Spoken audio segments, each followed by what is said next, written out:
នៅថ្ងៃអ្នកទាំងអស់គ្នាបានឃើញ status ខ្ញុំផុសហើយដោយសារតែប្រហែលថ្ងៃនេះគឺវឹកវរមែនតើខ្ញុំនិយាយផងជាពិសេសគឺយប់មិញគឺខ្ញុំភ័យខ្លាំងហ្មងដោយសារតែអ្នកមកម្សិលមិញតាំងពីម៉ោង5រហូតដល់ម៉ោង1:10អ្នកទាំងអស់គ្នាមនុស្សគឺលើសពី500នាក់ទៀតអញ្ចឹងទៅកក់កុញស្ទះផ្លូវហើយមានការបំបុកប្រជិតគ្នាខ្ញុំបារម្ភទី1គឺសុខភាពហ្មងហើយខ្ញុំខ្លាចតែមានអ្នកខ្យល់កឬមួយក៏មានបញ្ហាផ្សេងៗដែលកើតឡើងដែលយើងស្មានដល់អញ្ចឹង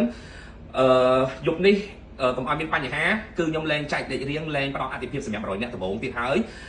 ដោយសារតែនៅមានថ្ងៃស្អែកមួយថ្ងៃទៀតអញ្ចឹងសម្រាប់ថ្ងៃស្អែកបងប្អូនមិនចាំបាច់មករងចាំតាំងពីយប់តាំងពីល្ងាចដូចម្សិលមិញអីទៀតទេសម្រាប់ថ្ងៃស្អែកហ្នឹងយើងនៅមានប្រអប់បដូរចំនួន100ហ្នឹងខ្ញុំធ្វើការចាប់ឆ្នោតតែម្ដងអញ្ចឹងមានន័យថាអ្នកទាំងអស់គ្នាអាចមកតាមសម្រួលបានមិនបាច់មករងចាំទេព្រោះដោយសារតែមករងចាំក៏មិនប្រកាសថាអ្នកទាំងអស់គ្នាបានដែរអញ្ចឹងយើងធ្វើអញ្ចឹងទៅដើម្បីទី1គឺការពារសុខភាពអ្នកទាំងអស់គ្នាកុំឲ្យមានការកកស្ទះឬមួយក៏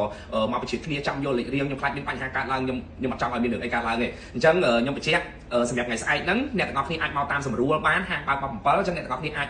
ទិញត្រីកាធំ2និងមានឱកាសថាអាចទៅសេលេខទូរស័ព្ទទៅដើម្បីដាក់ក្នុងធុងឆ្នោតអញ្ចឹងសម្រាប់បងប្អូនដែលគាត់ទិញត្រីមួយកែវធម្មតាគឺអត់បានទេសម្រាប់អតិភិបគឺសម្រាប់អ្នកគាត់ទិញត្រីកាធំ2គាត់អាចទៅសេលេខទូរស័ព្ទដាក់ក្នុងធុងឆ្នោតនៅពេលដែលយើងបិទហាងគឺខ្ញុំនឹងចាត់ឆ្នោតហើយខ្ញុំនឹងខតាក់តងទៅគាត់តែម្ដងអញ្ចឹងធ្វើអញ្ចឹងទៅស្រួលកុំឲ្យមានការមកតម្រងជួរមកអីវិចិត្រគ្នាអញ្ចឹងចាំខ្ញុំចាត់ឆ្នោតហ្មងទៅ100នាក់ហ្នឹងខ្ញុំចាត់បានលើអ្នកណាអ្នកហ្នឹងអញ្ចឹងទៅកុំឲ្យហាមមានអ្នកមកមុនមកក្រោយឬមកក៏មកវិចិត្រគ្នាអញ្ចឹងសូមអ្នកទាំងអស់គ្នាយោគយល់និងអធិស្ឋានផងសង្ឃឹមថាកុំឲ្យមានរឿងអីកើតឡើងអញ្ចឹងយើងធ្វើអញ្ចឹងខ្ញុំគិតថានេះគឺជាដំណោះស្រាយដែលល្អបំផុតហើយអញ្ចឹង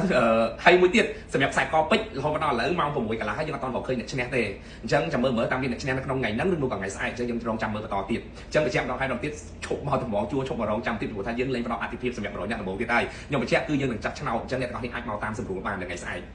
អរគុណហើយខ្ញុំសូមអ្នកទាំងអស់គ្នាជួយ share វីដេអូនេះផងដើម្បីឲ្យបានដឹងឮកាន់តែច្រើនទៅកុំឲ្យមានបងប្អូនខ្លះគាត់បានឃើញវីដេអូហ្នឹងគាត់មកចាំមកអីអញ្ចឹងណានឹងឲ្យជួយ share ទាំងអស់គ្នា share ទៅបានបងទាំងអស់គ្នា